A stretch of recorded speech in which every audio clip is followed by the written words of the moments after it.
I always thought size didn't matter, but... Size matter a lot. Remind me again why I invited you.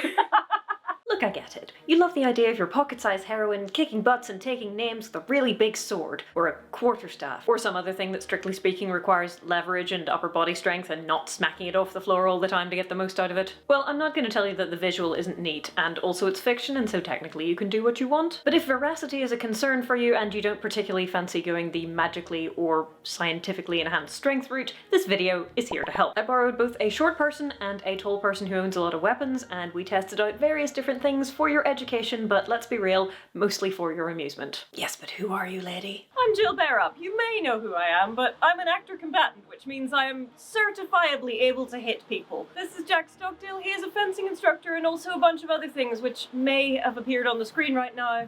And this is Lily Grace. She once hit me in the head with some nunchucks. Stop. That's not as impressive as Jack's.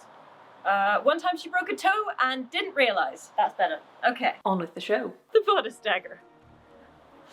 It's so teeny. You can hide it, you can wear it on your person pretty subtly. It would be very difficult to get hold of with another weapon. Very easy weapon to just slip out, do some very, very close range damage. People who are short and not particularly muscular and otherwise physically unintimidating can be overlooked, sometimes literally, and that can be to your advantage if you are more skilled than you appear. That being said, in a straight up unarmed fight, if you are very short, you are at a distinct disadvantage. That's why the element of surprise and possibly poisoned blades might be a good shout for you. Maybe not very fair, but very effective. But you do have the option to use weapons which are bigger and also less lethal. For example, there's always Sai, or size, don't at me, I've seen both used. And they come in shorter sizes for shorter people, which is a definite plus. This is defensive against a bladed weapon without themselves being bladed. You can block a sharp blade with those, but you wouldn't cut your opponent necessarily when countering. The slightly complex hilt is great for locking in a blade if you can, especially if you can get both of them on the blade at the same time. I'm not going to get into their history here, but from a storytelling point of view, it's very much a weapon that says, I'm not going to start a fight, but if you do, I'm perfectly willing to finish it. For a character who's on a battlefield though, unless you're really trying to make a point about something, you don't want them sneaking about with a dagger or with a generally non-lethal weapon. Maximum damage is the order of the day. One of my personal favourite weapons is the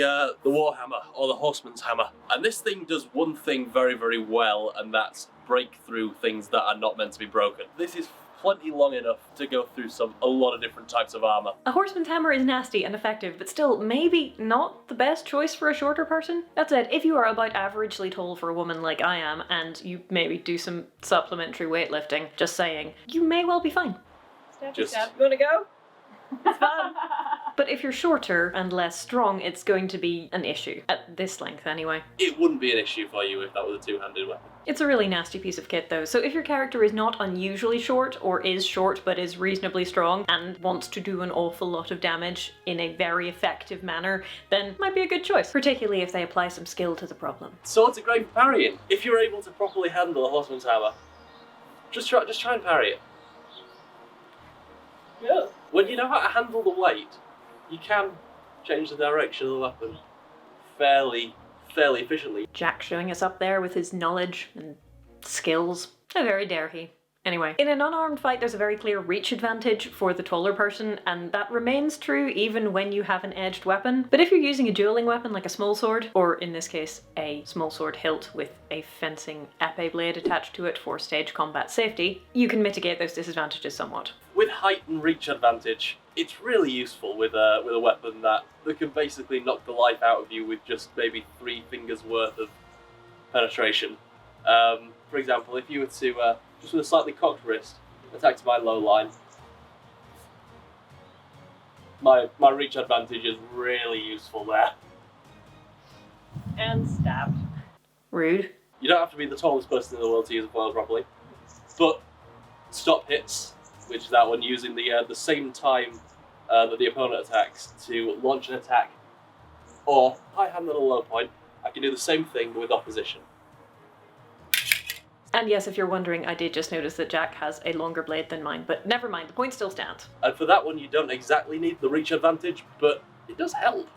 With the small sword, The thing that you're relying on really, other than flashy blade work and techniques, is distance and timing. If you need to make up more distance to launch an attack, that's a disadvantage. If your timing's still good, you can make up for the difference. Skill matters a lot more when using a weapon like a small sword. If you're unarmed, as the smaller, weaker person, your best bet is like not to be there, really. But if it turns out that you have to fight, you have no reach advantage and you probably don't have a power advantage either. That said, you do have a larger target area and a lot of important things within fairly easy reach. You've got your liver, you've got your kidneys in the back, your stomach is there. All of Jack's important stuff is here.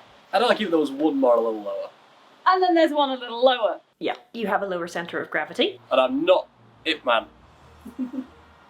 And as a shorter person, you can also duck much more easily. If your opponent is unskilled and you are very skilled, then you may well be able to throw them around like a ragdoll, but if you aren't, But anyway, with a sword... The geometry of the weapon means that I am losing a couple of inches of reach, but I can lower my stance. As before, Lily is going to be more stable than Jack with a lower stance, which is an advantage if you're on slippery ground and you only really need to get one good hit in, but there does come a point when weapons just get too long or too heavy for shorter people to use comfortably.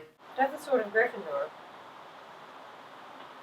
Probably still too heavy for me. I would like to point out at this juncture that I really don't enjoy arming sword. It's a combination of all my least favourite things, honestly. It's much harder than a two-handed sword to change the direction. You kind of have to go where the weapon's telling you to go sometimes. On the other hand, for some reason I am growing an appreciation of rapier. True, rapier is a weapon that really loves your wrists and forearms and just arms and hands in general, really. It is beautiful, but also it's not the most shorty-friendly weapon out there. Let's go with that. A way that the shorter person can negate the reach advantage is to come into close quarters, but since this is a weapon that relies mostly on the point, if we did come into close quarters, it's kind of difficult to use the point to attack. You can do it, but it's not ideal. This is now getting rather heavy. I've got far less control with this than I do with a small sword or a single sword. So for example, if I wanted to do something to Jack with point control, I have to do a far bigger loop than Jill does to do that. It's really good, actually. Nice. If you have or can train yourself to have reasonably strong forearms and wrists, then rapier might be a pretty good weapon for you. But if you're short or female or both, there is going to be like an absolute ceiling on the amount of strength that you can achieve, and thus how much control you can have, particularly because you're going to have smaller hands on top of everything else. If I were the strongest woman in my age bracket in terms of grip strength, I would still be weaker than 3/4 of men of equivalent age. C'est la vie. Plus, if you're particularly short, the way that swords are weighted is also going to work against you. Sport fencing? Cool. Cavalry saber? So this is the one that nearly broke your arm last time. Yes, it is. Longswords can work, but there is a floor, so to speak, on height. Longswords are supposed to come up to your armpit, which this one kind of does on me, so that's nice. I prefer longswords to arming sword because it's not twice as heavy, but you get 2 times as many hands. I don't like longsword. Not 2 hands for me. For me, I'm pretty sure you could fit 4 there. If you can find an appropriately sized weapon for you, then skill can, to a certain extent, make up for a lack of power and reach. Case in point, my size. These are size 15 inches and the standard is 18 inches. Make sure your weapon is the right size and you can use pretty much anything. But don't go too nuts on thinking that you just need reach, because for a shorter person, a quarterstaff is very long and keeps people away from you, but it's honestly not the best choice. Bludgeoning weapons. Ones that don't have an edge or a point. Bludgeoning weapons give people who are both taller but also stronger a more significant advantage, because the more power that you can generate through this is more directly related to how much damage you're going to do with it, which is still true for an edge weapon, but also if you can hit someone with enough power with an edge weapon, you can still kill them, and that's not a massive amount of power. And the amount of distance that that's travelling, the velocity of the point when it hits, pretty considerable. Whereas if you have a shorter weapon, because you can't really use a longer weapon, the amount of power generated isn't quite as much. Not even worried. And it's still gonna suck. Even if you can use the longer staff, the amount of force that I can generate is considerably less than someone like Jack. The advantage of staff is that you don't have to worry about weight. So with swords there tends to be a balance. With staff it's all one weight the whole way through. So if you're a short person, you just have to find the staff that's the right height for you.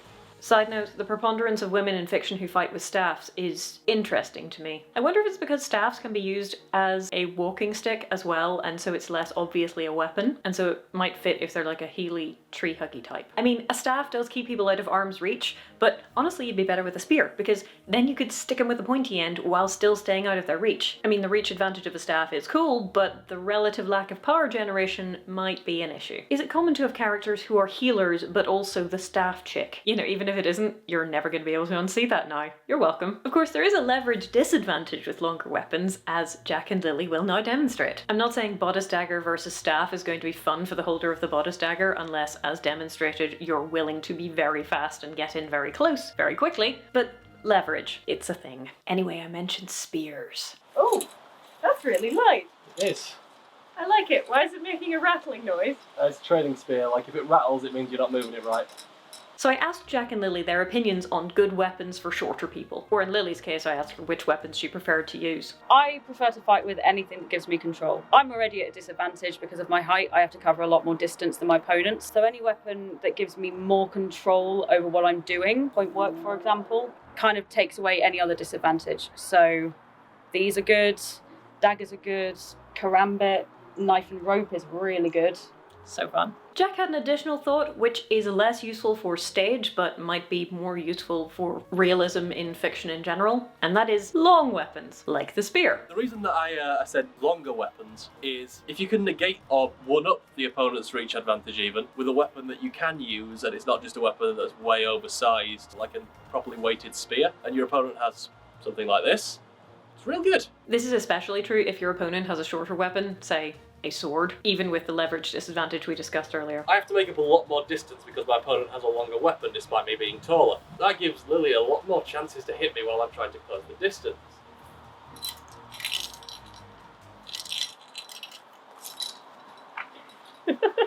Spears have the disadvantage of being seen as a bit dishonourable from a fictional standpoint, and from a theatrical perspective, well, stages are only so big. With a staff, you can hold it relatively close in, though you don't have to, but with a spear, it's very much a stick 'em with a pointy end kind of thing, and if you have two people using spears, they're going to be quite far apart. Which is fine if your stage is enormous, but if you're on a community theatre stage, one of you might end up in the wings. And even in film, getting two people who are within spear distance in the frame is, well, not a challenge, but they might end up a bit smaller than the filmmaker might otherwise prefer. I mean, this happens to a certain extent with swords as well, but swords are significantly shorter than spears, generally speaking. Still, having now tried a spear myself, I'm thinking they're a bit underappreciated. Same with shields, to be honest. We didn't use any shields in our experiments, and they're not particularly popular in film especially, but, you know, they are very useful. From an actual martial standpoint, they're brilliant because they hide the person's body and head from view. It makes it very hard to hit them. Unfortunately, they hide the person's body and head from view, which makes it hard to see them, which is a bit of a disadvantage in a visual medium. It's fine in a book because you have to imagine everything in your head anyway, but not so much for stage or film, to be honest. There are ways around this problem, and it's not a reason to never use shields ever, but if you were wondering why they seem to be less popular than they should be, well, that's one of the reasons. But let's move on, because while we've been generally increasing in size as the video has gone on, there is one sword which we haven't tried yet. Like, without meaning to be funny about it, I made them save this one for last because I think it's going to be funniest. And I'm a mean person, so there we go. Come on. What have you got for us? This very, very large sword. I don't even know if it fits in the frame. Does now. Is it in the frame? Yeah. Yeah. This is a very long weapon, and it can be used like a spear by holding it below the second set of crossguards. Lily, see if this is appropriately weighted for you. Can barely lift it, let alone use it. This weapon is the same size as me. It's fairly taller than you, actually. That weapon is the same size as me. Just about, yeah. The greatsword is very fun, but not light. I'm not gonna say it's impossible for me to wield, but you can see that I'm struggling a little bit. As always, more practice would make me faster, more practice would probably make me generally better, but my absolute ceiling for effectiveness is not gonna be as high as someone who is taller and stronger than I am. That's just life, really. And if you're 4'11" like Lily is... And for a short person, there's only one thing this is good for. Social distancing. That's not to say you can't be amazing at fighting and also short, but the point of weapons is to act as force multipliers, and if you are smaller, then you have less force to start with. And especially if you are likely to be considerably weaker than your opponent, either because of sex or age or disability or whatever, you want every advantage you can get. For example, if you're like my former work colleague who cannot really use her left arm very effectively after cancer treatment, then a two-handed weapon is really not going to be much use to you. I mean, let's all agree to keep Janice off the battlefield in general, but you take my point. Being shorter is not all disadvantages. There are things which you can use to your benefit, like having a lower center of gravity, being able to duck more easily, and having a smaller target overall. But there just aren't advantages to being weaker in a fight. There are advantages to being more skilled, and skill can overcome strength, and in fiction, skill usually does overcome strength, but that isn't always the way it works in real life. As I have seen in fencing more than once, it is entirely possible for a less skilled opponent to beat a more skilled opponent because they have a strength advantage. I like to think of things like the other foil or some types of rapier, almost in the context of D&D. Like, you don't need to do much damage, you don't need much power generation, you literally have to put 500 grams of force anywhere where there's something important, so you can essentially take points off your damage and put it into your to-hit bonus. For example, you wouldn't really be able to do with a two-handed longsword, well, some types of two-handed longsword, but with a foil you can do like compound attacks with 3 feints, preparations and different steps, and very subtle distance and timing management that you just wouldn't be able to do with certain other weapons. I hope you found our experiments useful, and I'll see you next time.